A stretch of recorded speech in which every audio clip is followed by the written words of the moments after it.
Hello, young artists. Today, we are going to draw a fantastic dolphin. Are you ready? Yes.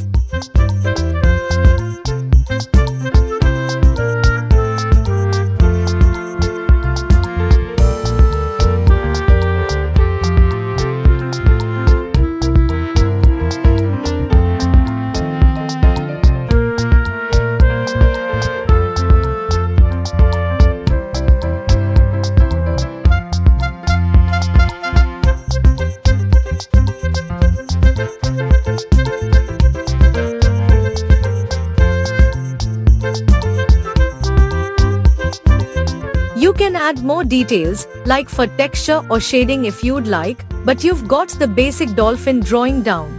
Thank you, teacher. I had a great time drawing this dolphin with your help. You're welcome. Keep practicing, and you'll get even better at drawing dolphin and other animals. Drawing is all about practice and patience.